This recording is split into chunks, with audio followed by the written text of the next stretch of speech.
Welcome to LaQuita's Toolbox, where we deliver relevant content in the form of tools that empower entrepreneurs to elevate personally and professionally. Good is only good until greater is envisioned. You know there's another level in you. Here we discuss the tools to get you there.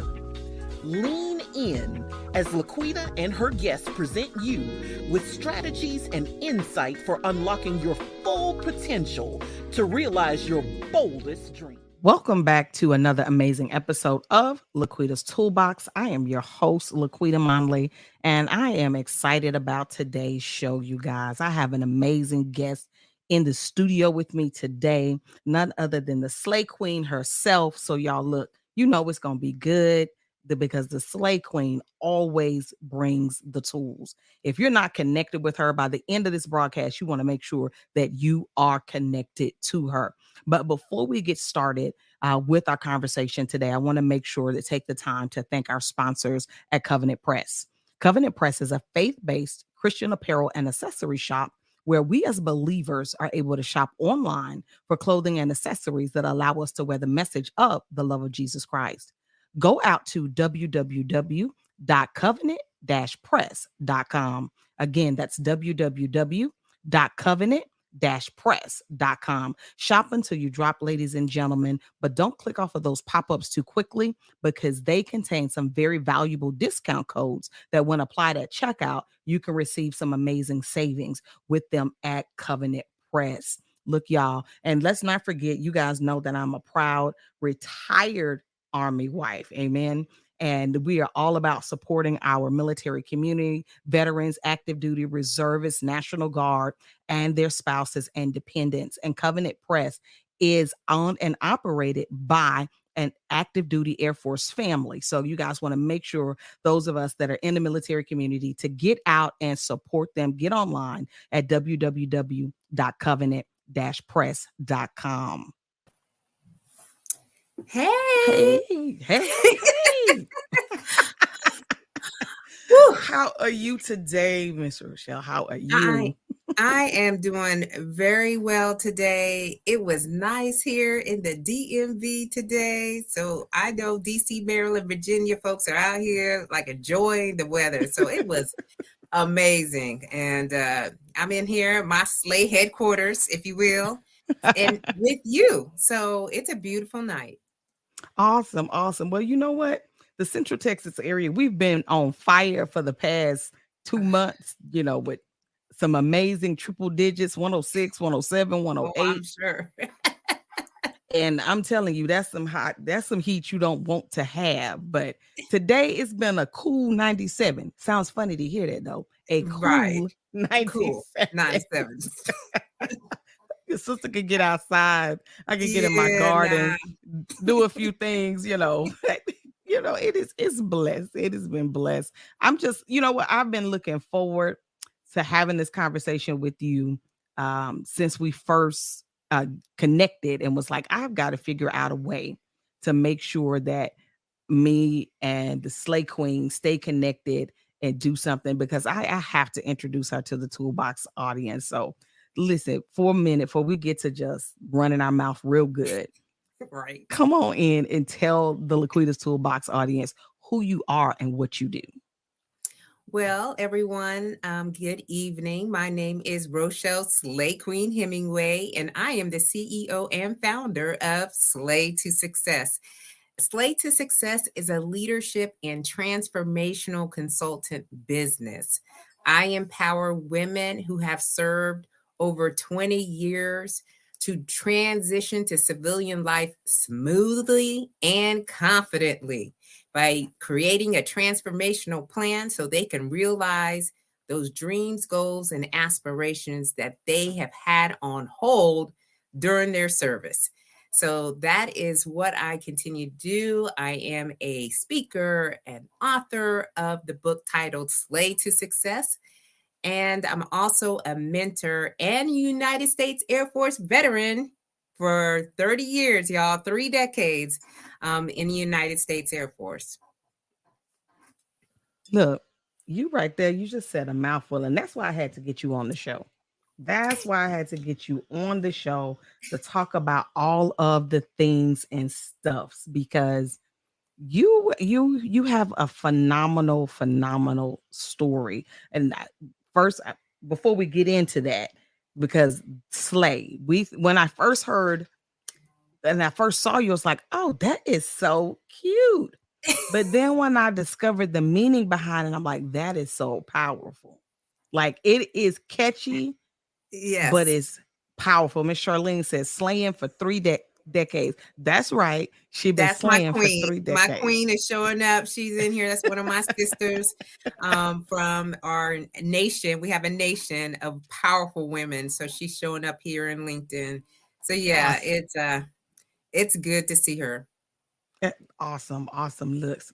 The a lot of my a lot of my community are military spouses. Some of them have served just as you have a dual military family. My hat goes off to you guys. It's hard when just one of us is the service member, but when both of you guys are the service member, it's like my God, it during the conflict on two fronts, there were so many dual military families. I used to be a family child care provider, Mm-hmm. and so many military families, I would see them split up. Daddy's Oh here, yeah. the mama's gone. Mama's gone, you know, daddy's gone and mama's home. And then there was this one family, mama and daddy somehow figured out how to be gone at the same time because to Eesh. them, that was their logic behind that was it's less of a trauma to the Uh, kids that if we're both gone at the same time, they don't have to suffer that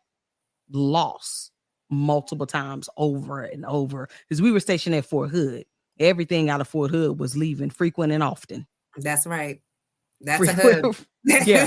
That is a hub. You go down there, you might as well just go ahead and start counting down the days and when you're going to Because get deployed because it will you, happen. that's it. You know, that's it. I Mm-hmm. would several. My husband deployed several times, and the it was always different. But my first time when he became shop NCOIC, and we were at the you guys were leaving. We were at that party, party where you guys are leaving out for the deployment, Mm-hmm. and these babies, like Mm-hmm. 18 years old. So there, it's not the spouses. At that point, I was accustomed to helping the spouses.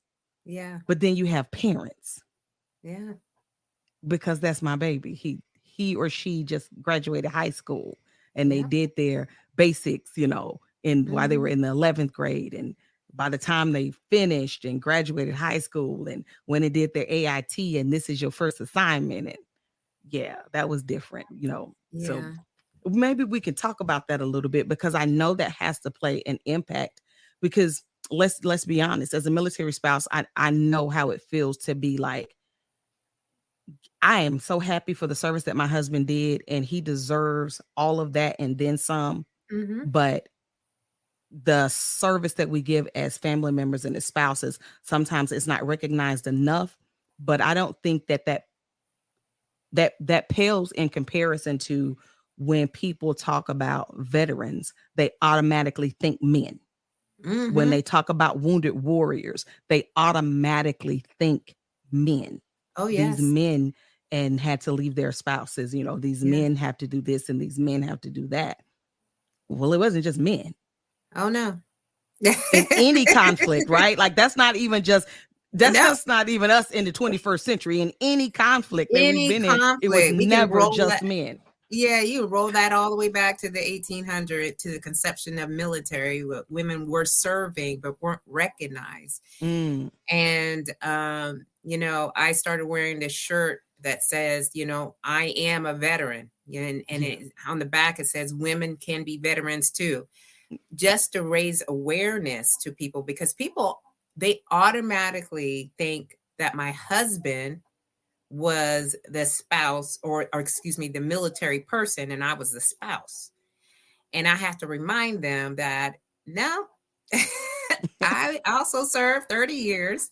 All right. My Right. husband did 30 years too, but we did it in our own right. We were Hmm. married through, our service for, I think, 15 of those years. Um, but we served in our own right. He had a particular AFSC. I had a particular AFSC, which is, Air Force Specialty Code, for those that are listening that are not familiar with these abbreviations. So we both were serving, and doing our things, but we had to recognize where each one was at, on which level they were at, so that way we could achieve the goal that we had for both of us. We decided that we were going to serve for 30 years. That there's a plan. It I was doesn't about to say happen. that, It don't happen just doing. There right. is a strategic plan in place, because when one is up, the other one has to come, especially when you have children. The other one has to be able to support and be able to, hold the household together. And when we, you see the other one up, so we did that for probably a good 10, 12 years. So I mean, that's saying I've got a lot of things to say about that. I've got a lot of things to say, but I'm gonna hold my mute. Maybe we can gonna open talk up about that can of worms up in here. Because listen, I have been blessed to have a lot of amazing women that are active duty. Now, they're retired. I think maybe one or two of them are still on active duty, but most of them have retired along my husband's career. And what Charlene is saying here was always a question in my mind. Always a question in my mind, why women don't receive the same level of recognition when they're doing the job. And this is even before women were allowed to be in the infantry and all of that. And I have other opinions on that, and that's another show for another day. But you're doing the job. If you are in the Army, it's MOS, right? Like if my husband's MOS, he was an intelligence analyst. Right. Well, the women in his shop were also intelligence analysts. They had to be able to do the job that he did, but they didn't get the recognition coming back home from a deployment that he got. But they had also left their daughters, their sons, their husbands, their moms, their dads, their families. They went to where he went to, but didn't get the same level of recognition and respect. And we probably can have a whole conversation on that. We can have a whole, that's probably like a half a day if you really want to talk about it, right? Right. Because, it is something to be said. Sheer numbers, we could just do, generalize, just look at the number of women that are serving in the military compared to the men, so you get lost, if you will, amongst all the other ones that are serving, and people, again, they associate men with military, and they do. And you know what, for me, it's not something that affects me, and it never really affected me, because I decided that I like was that word. Yes, I decided that was not going to be me. I went in 1991, and when I went in as a medic. And then I started deploying to all these different locations as an independent duty medical technician, where I had to provide medical care on my own without any assistant. And, things happen out in the field to people unexpectedly, so you have to be on your game to make sure you provide the right medical care, because it's a safety thing, right? You want, I'm like, they're depending on you. Right. Yes. And so you have to be able to trust in yourself, and then trust in your training. So, I took it very seriously. And then as I began to get all these different roles, I realized there were certain traits, if you will, that I was portraying. I really didn't think about it until I got to my last position. And one of those traits was I decided to be visible. Come on. That's another good word. You've dropped two good words. I hope they're taking notes. I hope they're taking notes. I decided to be visible Mm. because um I my dad was in the military for 23 years and he retired from the Air Force. And the words that he said when I got on the bus to go to basic training were, "You're not going to make it. Wow. You're not going to make it." Now, Wow. I think he did it for reverse psychology, to Mhm. kind of get me to think about what I decided to do because I didn't Mhm. really know what military life was. And every now and again, it used to pop into my mind, kind of, raced in my thoughts like, is he right? He can't be right. All right. Because I feel like I am doing what I need to do in this service, which is a Mhm. high conforming environment where there are rules, guidelines, policies, instructions there. The whole nine is there. And I'm able to be successful.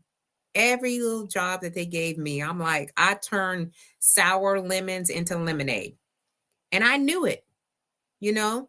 And so what I decided to do was just to build up on that confidence, build on that, the feeling that I can do this. I can do Yes. this. So let me get out in front. you know, I got something to say. Let me get out here and speak truth to power.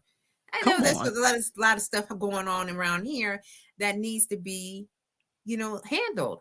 So I realized that I had gained a lot of confidence when I was in the military, and it's now serving me well in as an entrepreneur now. As an entrepreneur, yeah. That I mean, we're going you said you decided. I That's the decided, most important thing to do. And yeah, that's no matter where you are, civilian, military, spouse, entrepreneur, it doesn't matter. It starts with a decision. And the yes, only person that can make that decision is you.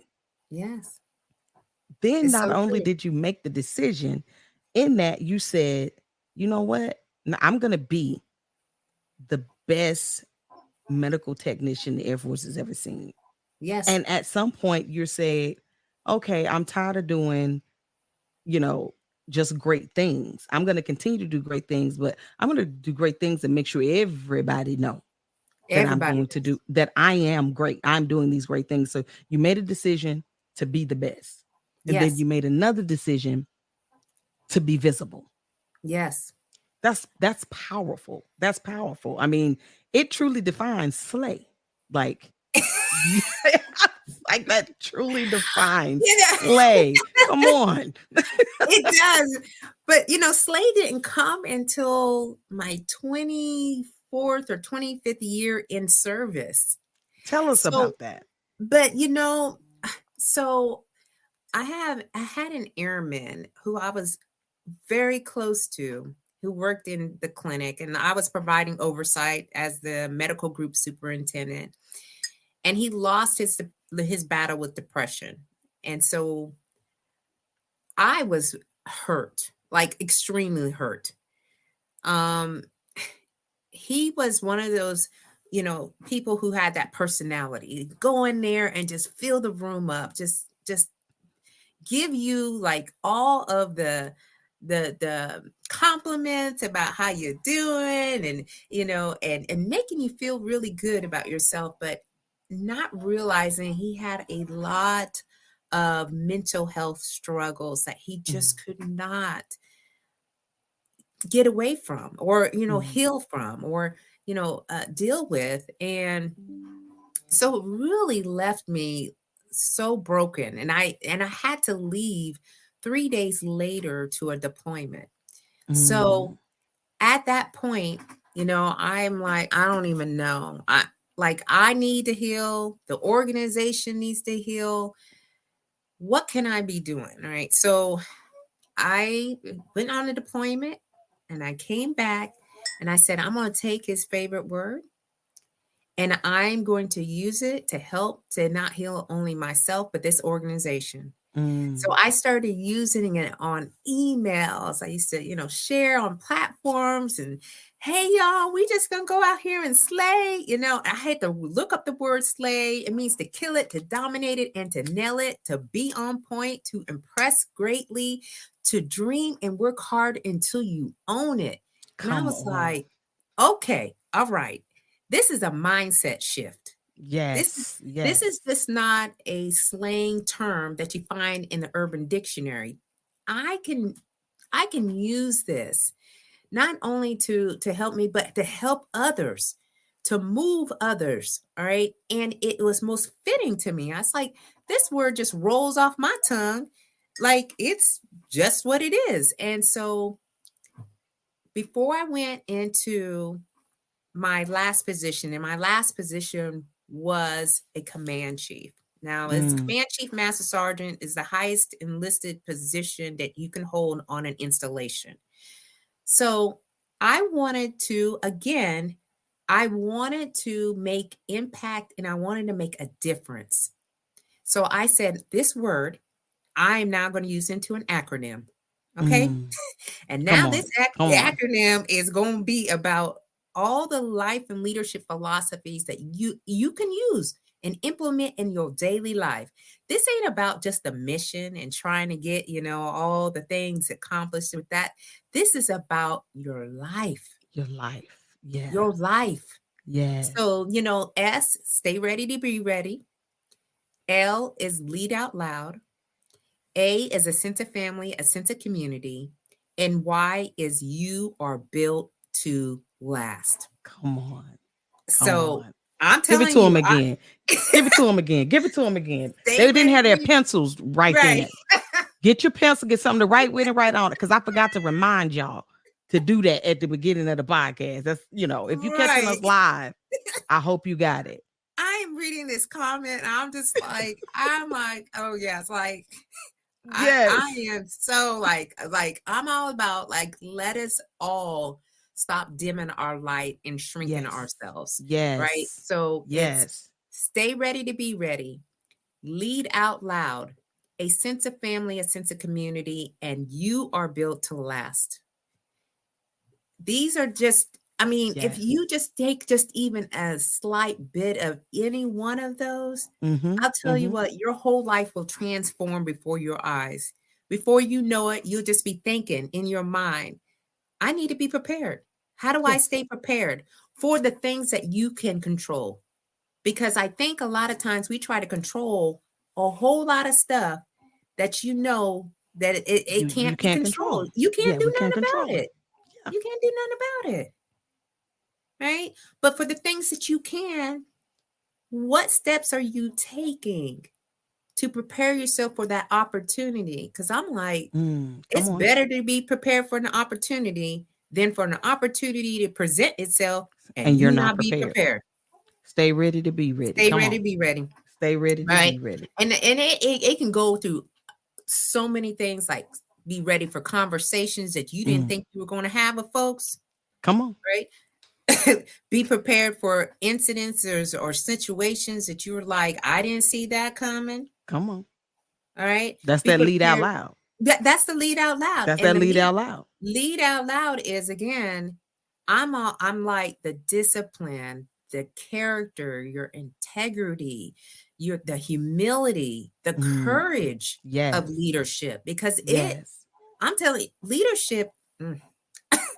leadership is a difficult thing to do. But I think what happens is people overthink leadership. All right. They go into, well, I've got to make sure everything is perfect. Well, you're dealing with human beings and no human being is perfect. Come on. And look at you. We are imperfect. So our imperfectness with all the other imperfectness, and try to lead a team of people to do things that they didn't even think that they could possibly do. So I love that. I love everything that you just said. And I know that you have a passion for female veterans that have served 20 plus years or more and making that transition. And I'm thinking about that lead out loud and, all of the things that we're taught and how to be a leader, being servant leaders. And it brought me back to when you decided to be visible. As Mhm. women, when we make that decision to lead Mm. out loud and to be visible, what is something, a word of encouragement that you could give to other women, whether they're transitioning out or whether they are, you know, um, junior non-commissioned officers, your E5, your E6, um, on in Army, E7 and above is senior non-com. I'm not sure how Mhm. it works for the Air Force. Yeah, So, same way. and they've made that decision that I'm going to lead out loud because I'm going to get these DA appointed promotions. I'm going to sit in these leadership seats. Because oftentimes as women, when we do that, we are labeled in a Mhm. negative way. I Yes. won't say the Mhm. labels because we all know them, Yes, but we we're do. labeled in a Mhm. negative way wherein when men demonstrate that same thing, they're automatically labeled leader and we're Mhm. not. What's something that you can say to encourage these ladies? Keep doing what you're doing. Yeah. Keep doing what you're doing. Yeah, like in those positions that are still on active duty. So I think the biggest challenge for us as women, as we go into the doubt mode, Mm, right? And then we go into the limiting beliefs, and then we go into imposter syndrome. It goes into this whole circle of why they pick me? I shouldn't even be here. I'm not qualified. And it just as a whole lot of overthinking. It's almost like analysis paralysis. And I think that is one of the things that I had to learn as I started shifting into leadership roles, and there was more males in the room than me. And I'm like, oh, okay. Like, so how do I play into this? I'm like, well, first of all, um, stick with your leadership style. Don't try to change yourself to just try to fit in and so forth. But you have to be your most authentic self. that's What good. feels good to you, not to everyone, just to be pleasing people, because I think we're people pleasers, right? Hmm. We're nurturers, we're caregivers. We like everyone around us to feel good. It's Yeah. just a natural tendency for us. And in leadership, it's not necessarily about popularity contest. You're Hmm. making big decisions that are Hmm. going to change the trajectory of someone's life. Yes. So you have Yes. to be really genuine and sincere in the way that you move in. Come on. Yeah. People have to understand how you move. Yeah. Okay? You know, Yes. because Yes. I'll tell you what, people bring me stuff and they would already say, I know what you're gonna say. I know what your answer is, or I know how you feel about this. But I heard them out because I wanted to hear To what hear they were them. Yeah. presenting, but they already had a sense of how I went on about my day and how I carried myself and how I responded Mm, and reacted. So I think that it's just need to stick with, you know what? I'm here for a reason. hmm. All right. They hired me here for For a the reason. job, Yeah. and I have to get more confident in this position so that I can go on and do what I need to do to take care of the responsibilities that I was given. Hmm. So, and some people they get frustrated and they get kind of confused in this because they start going into the people that they think that they need to be like. And Mm, that's when you kind of yeah. see them, betraying their self. They're not even Hmm. their self. They're Hmm. not their selves. So we have to be able to find who we are as a leader and continue to do the things that we've been doing without beating ourselves up and playing the recording back on over and over again. How many times have you rewinded a conversation? And but I love that showing up Yes. because you've done the work. You've done the work Yes. that's required to sit Yes. in the seat. You haven't been Yes. given it, you've earned it. You To earned it. sit in the seat that you've earned. So Yes. show up as your authentic self. And Yes. everybody, as they say, just has to get in where they fit in. You don't Get have in to where you fit in. conform to anything or anyone, any type of environment, because your fabulous you got you to the place where you are. So what I hear you saying is continue to be you and don't let Continue the to be you. opinions of others pick away at you to try That's to right. turn you into something else. That's right. Because at the end of the day, Yeah. you're the one who has to look yourself in the mirror. Come on, that's real All good. right. That's real good. And I'll tell you, when you transition, Yes, that was going to be my next question. Come on, let's talk about it. when When you you transition, transition, right? yes. That identity thing is a thing. Come It's on. like, who am I Mm, after I done took this uniform off, took these positions and these titles away? I don't got no car, I ain't got no staff, I ain't got no house, I ain't got all these things that they give mm, you when you're in these higher leadership roles. yes. Now you got to step back, and then you're like, oh wow. It's not even really identity in itself, it's gender identity. Come Because on. as a woman, you know, you've been in and you have been had to go with the flow, right? And some of the behaviors that you probably taken on, probably in defense mode, because Yeah. sometimes we do that so that way we can protect ourselves, protect our Yes. mental health. And so Yes. we've been using strategies, if you will, Mhm. to sometimes survive Yeah. in Yeah. certain areas. Yeah.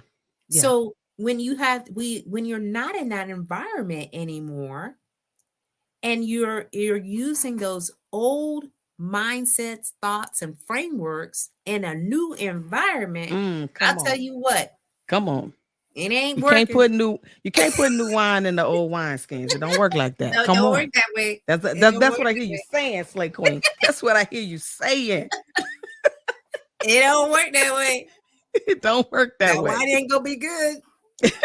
Anyway, most of it's gonna be on the floor. It's gonna bust the Oh, bag right. wide open. Like so that transition. Last week I was on and I was talking to a fellow military spouse and Franchetta Dyer, and we were talking about what it's like to transition out of the military into completely civilian world as a family. And speaking to somebody, and you just hit a couple of nails right on the head. Some of the things that we were talking about, your what it's like emotionally, psychologically. Like I was, and I heard my husband say it a couple of times.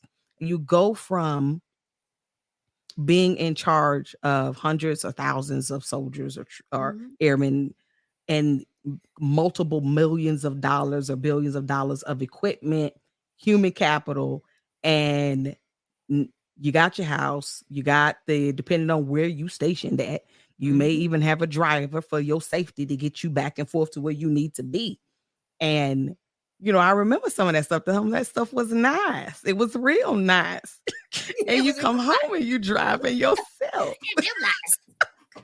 It was like, I love turkey. Like I ain't got nothing bad to say about it. It's like, give me more. Give me more, right? Like, but then you come back and you're in civilian world and really nobody cares about what you had did. And now you have to figure out, who am I? Yes. And it's a journey. Yes. Let's talk about that, because as women, I can only imagine, as I've watched my husband go through that transition. I've watched my children and myself go through that as the dependent family. But again, the resources, the conversations, a lot of things are directed towards men. Yes. Because the value in the service isn't always seen the same. So as women making that transition where you're trying to express what you're feeling and what you're thinking, and whereas a man may get this part of the conversation, say, yeah, bro, I understand how you feel. It took me about 20, like my uncle told my husband, and my uncle retired out in the early 2000s. Like we were at Fort Lewis, Washington before it became Joint Base, Lewis McCord. He was retiring out then in the early 2000s. And he's like, I'm still trying to recover from some of it. Like there was that sympathy and that empathy. Whereas I know my uncle, he's very old school Army. If you would have said something like that to him it would have been women are emotional. Mm-hmm. Wait a minute, what do you mean? Yeah. Like, I retired out as a command sergeant major. You retired out as a command sergeant major. What's the difference? Yeah. So, what are some of the things that you can encourage the sisters? Like, you're not emotional. You're not crazy. This is You're not. legitimately It is. happening. It is happening. And if you don't address it right at the gate, as soon as you're transitioning, I would even say maybe a year to start looking at how do you want your life to go when you transition? What are some things that you probably didn't deal with while you were in service that may come up when you retire? And that's kind of what I started to think in.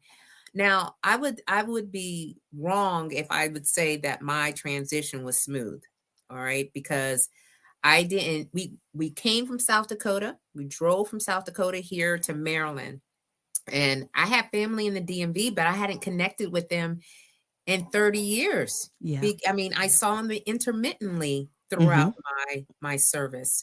So we came here by ourselves, if you will. And I remember one day in my closet, I just broke down and I just said, I don't know what I'm doing. I don't think I'm good enough. I don't think I'm even worthy of being in this community, which is a beautiful community that we live in. Because I just had it in my mind that things needed just to be given to us and that we didn't earn all the things that we had on the outside. And so it was like almost like I was losing all of my intellect, if you will. I was like, I know better. Yeah. But Yeah. for whatever reason, there are things in here that I'm really not dealing with. And so I had to learn what the transition was supposed to look like. They will not tell you this in taps, okay? And I'm gonna tell you this right now because I didn't hear it. I went to a few I went to a few taps appointments with my husband. I tell you what, wasn't none of that in there. None of this is in None there. of this was in there. They didn't tell you about the emotion journey. They'll tell you about all the paperwork and making sure you get signed off and you are, cleared from the military. But the emotional journey, I was in there for 3 decades. My husband, 3 decades. A lot of things on the outside, and I'll say outside because, we were in the That's military. literally what it is. Yeah. So you're a civilian. A lot of things changed. And so it's almost like you behind the times. If you haven't really been caught up, I was like, I feel so out of place out here. I don't even know. So I had to learn, number one, that there is a process. So there's a pre-planning phase. This is all in the retirement emotional journey. You get your pre-planning, figure out where you're going to go, where you want to travel, all the good stuff. Then you go into the honeymoon stage where you're just so excited. I just so, free. I can do whatever I want.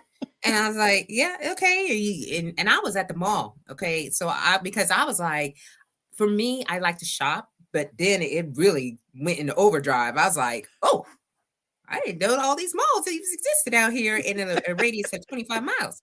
So I was just, in the malls. And then I started thinking, well, this is getting really boring. I'm just in here in the mall and stuff like that. I probably should be working. My husband went through that phase of singing, I got my blue ID card. I got my blue ID card. It's like, you are so silly. I got and put it on the cabinet on the counter like he playing dominoes. Boom. It's like, well, it's a rite of passage. It's like everyone gets one when you get to a certain point. You retire, you get the card, and so it just like validates that you're retired. But the emotions that go back into that, they start coming up, and then you get into like sort of the disenchantment phase, where you're like depressed. You're anxious, you're worried, you're kind of feeling like you're lost, you don't have any friends. I'll tell you, when I retired, there was only a handful of friends that I had that, because sometimes there are friends that you make in the military for just that season, For that because, season where you are in that duty station. you were in the duty state, yeah, Mhm. and then you PCS and you move on, and everybody's lives are just going on. And so, Right. we had a whole handful of friends that I could Mhm. have that I was like, okay, all right, now what, right?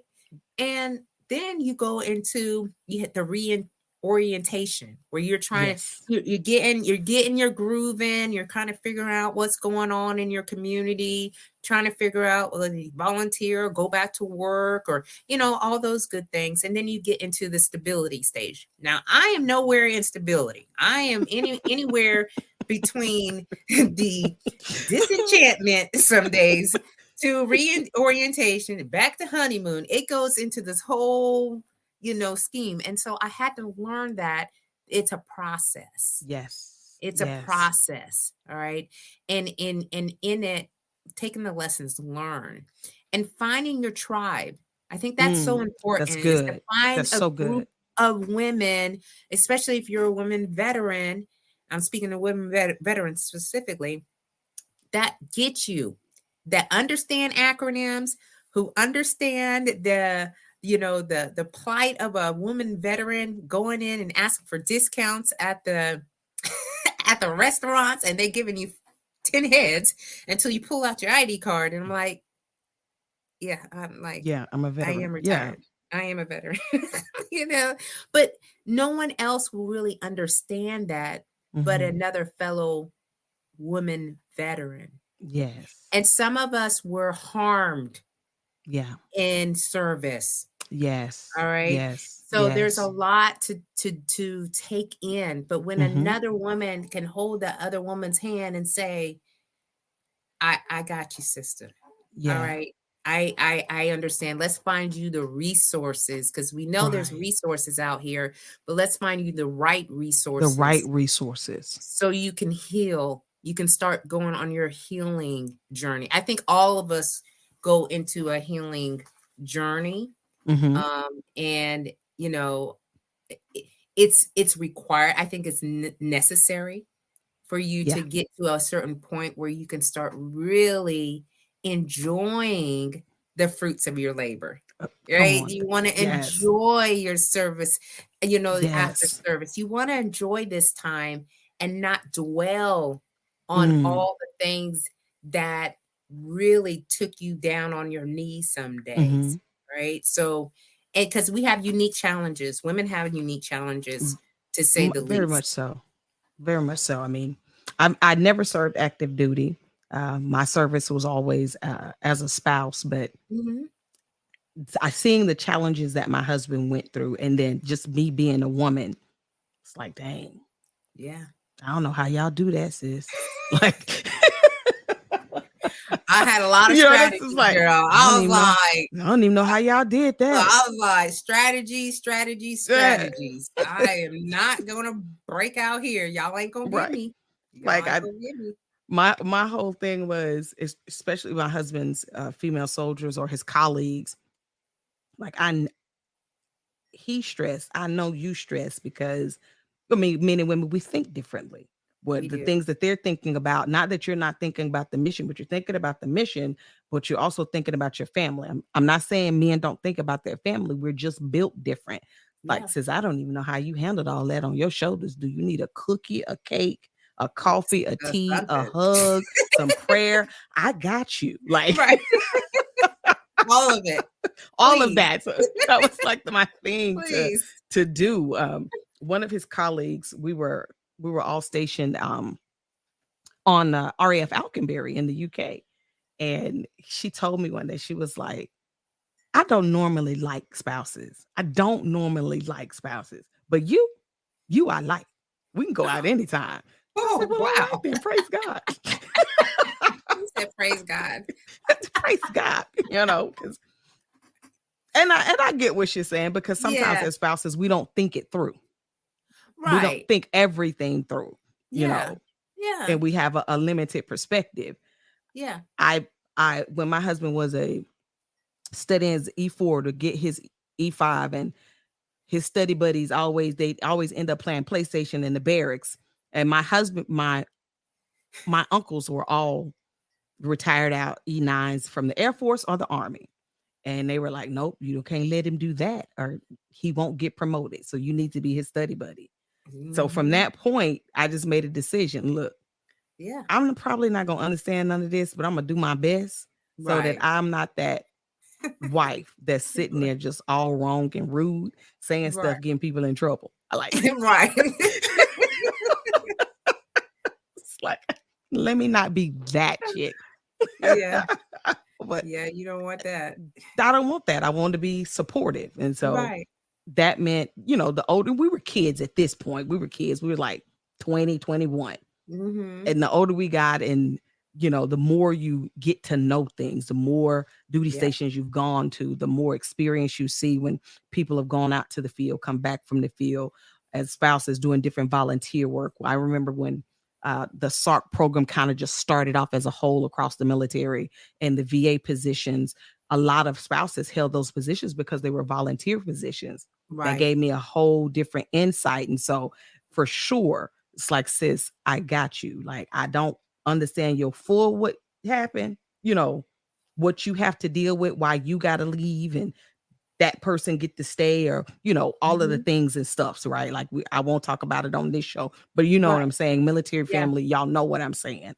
All of the things and stuff that are packed together in that. And she's got to unpack that with a bad reputation. I'm the victim. And I still have to take care of my family. Or we just came to Graph. We were on Graph. We hadn't been there 6 months.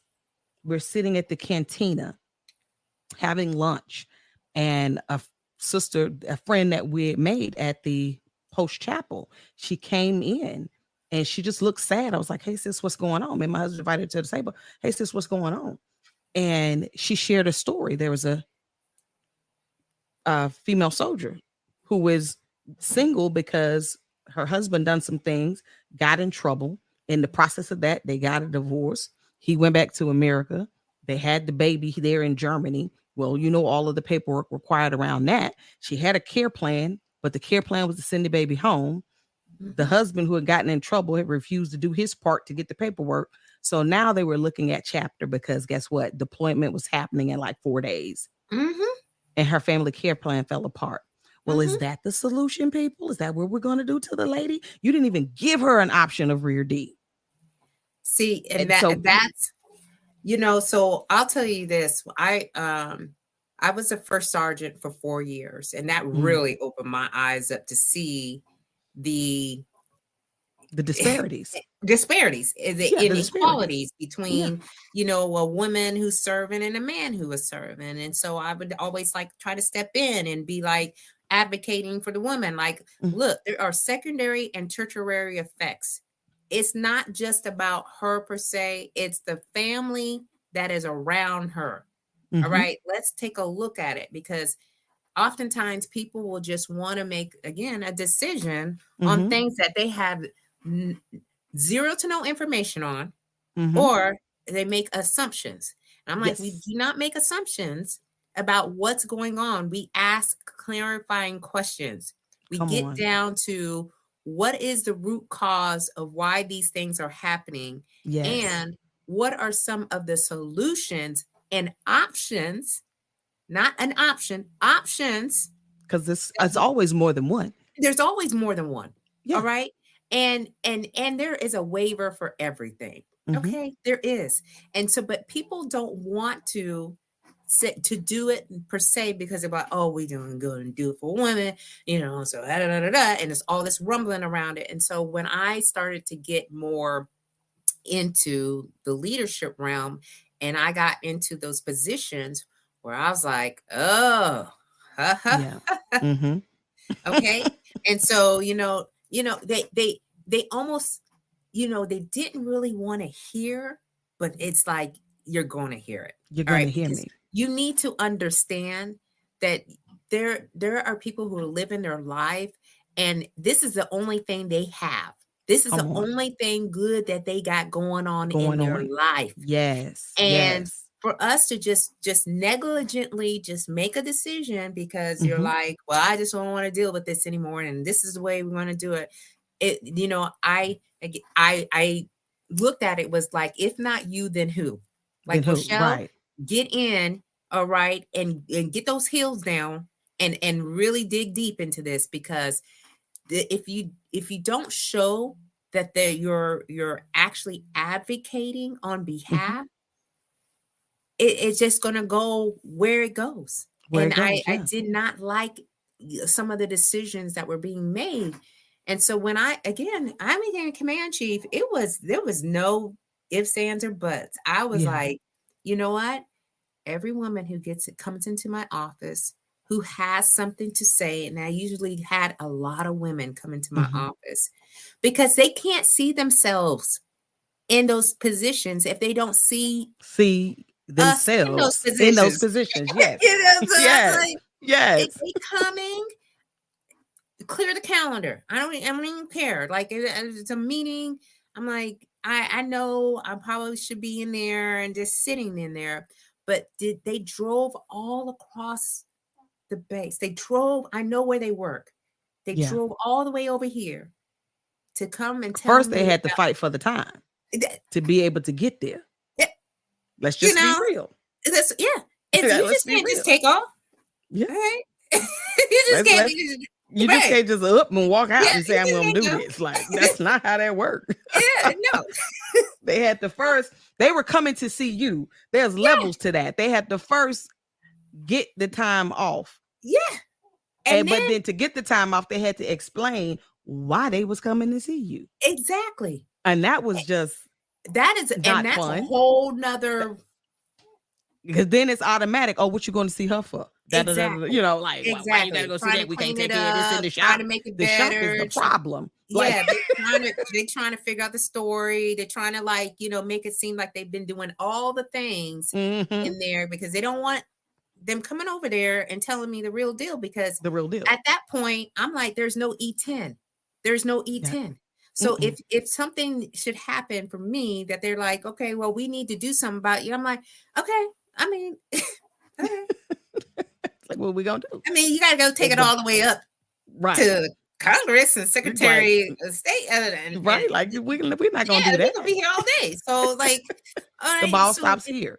Yeah. So but I mean, when you listen to how someone is treated and disrespected and almost just put to the side, like, your voice doesn't matter. Yes. Here.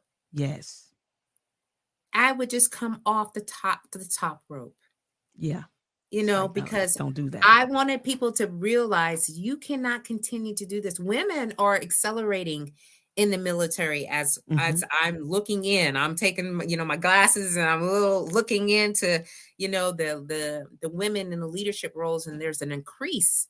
There's like an opening, if you will. And it took some time for women to actually get there. And I'm not saying it's for every career field. There's still a lot of growing to do with that.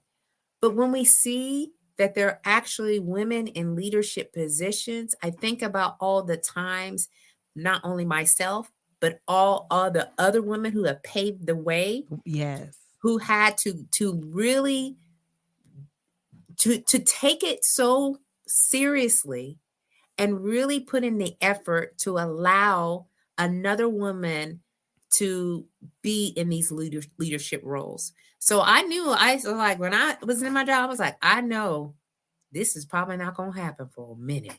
All right. So y'all go hear me roar up here. All right. But I was ready. I was ready. Because you stay ready to get ready. You made that decision. I did. A long time ago. You made that decision, and you made that decision, and you said something very key about you and your husband. You were strategic with it. When you made that decision that I'm going to do this, you became very strategic and preparing yourself to occupy the places that you said you wanted to occupy, so that you can have the impact that you wanted to have. I imagine that your the women under your leadership, and to be fair, the men as well under your leadership, loved your leadership. I've had so many um single parent mothers, dual military mothers, that came through my daycare as a family Mhm. child care provider, Mhm. and have those moments where, they just break down, Yeah. whether they're picking the baby up, dropping the baby off, because somebody was on call, they were on call and they got this call to come in. It's like, but I'm the single mama with the 3 kids. You really couldn't call somebody else? No, you got to show up. Like, Mhm. getting those and being able to watch it and the support. It's like, to hear you say that is amazing, that you were there to roar loud for your service members. Yeah. That right there, they probably hated to see you retire. Oh, They probably hated to see you retire. Like, you got to go for real. yeah. So some of them literally were, and I just said, you know, it's almost, overwhelming because Mm, you put all your heart, your soul into ensuring not only does a mission go, but mhm, the people who actually do the mission are taken care of. And that is a huge undertaking for mm, sure. So, I knew, I was like, my heart is here. It's like, I love the uniform. I loved being in leadership role, but that was a part of my story. come on. That is not my whole story, Come right? on. So my that is back there, and I can go back and reflect. I still teach leadership skills for the small business consulting company. So for the Air Force first time supervisors, I still online and I get to connect and hear their leadership challenges and provide some mentorship and some coaching. So that kind of fills my cup, if you will, of my passion for young leaders who are just trying to figure things out. Figure things And out. so, Yeah. you're trying to write the way, you're trying to show them, hey, here are some options. Here's some tools that you can use. Here's some other things you need to think about as you go in your journey. Don't just take for face value of what you're trained or given to do. Explore. All Mm, right, because not every airman is the same, and yes. every airman is going to have some very unique and special things that only are for them, and you have to be able to connect and build a relationship with this individual because they did this. Okay, Mm, yes. Yes. they did this. Yes. And so we owe it to the mothers, the fathers, the brothers, the sisters, whoever decides to voluntarily serve, to take care of them as Yes. and their gift. Yes. And that's how you should Yes. look at folks. They're not a social security number. No, they are a gift. They're a gift. They are a gift. They're not just human capital. They're Yes. not just billets that needed to be No. filled. Like, come He on. said Phillips. Like, it's these people I on haven't heard that. bonds. I haven't heard that word in a minute. Look, my husband joined the army in the 90s. I've been blessed to have some GS positions, some NAF positions, contractors. Like, I heard some crazy stuff in the contracting world, sitting in some Yeah. particular meetings, planning for some movement in the Eastern Bloc. I was like, y'all just don't care. I just don't care. But okay. Look, listen, Rochelle, I want to have you come back for a second one because I am way over my time. Yes. So look, but the conversation has been great. You have released so many tools, so much great wisdom for women, period. Female veterans, but women, period. Women who are in leadership positions in the civilian world, in the civilian sector, women who are leaders because they've decided to step into entrepreneurship, going your C-suite leaders. Mhm. As women, these are some of the challenges that we suffer. And you have given out some great tools, some great advice to live by to overcome those challenges. And I think you started the conversation out with the best two. Yeah. Make a decision. Yeah. And be visible. And be visible. And be visible. Unashamed. Be your authentic self. Don't let anybody tell you anything different. I mean, they said just don't believe it. You can't stop people from saying stupid stuff. You just don't have to believe it. No. And you got work to do. So do your work. And do your work. Listen, Slay Queen, tell the people how to connect with you, because I know it is some female veterans that was like, where's she been all my life? They need to connect with you. Look, y'all. I am not ashamed to say that I'm 51 years old, and I just, started on my entrepreneur journey. So all these social platforms are, a thing. So you can find me on LinkedIn, so if you're on LinkedIn, hi, LinkedIn professionals. You can find me on YouTube. I've got a YouTube channel. So if you want to watch some of my work in there, you can do that. You can connect me on Facebook. All you got to do is Rochelle.Hemingway.7. And you will see the girl right here doing this with the stuff in the back. That is me. All right. Go ahead and friend me. You can even go to Amazon and go get my book. Don't run out to Amazon. Yes. Get the book.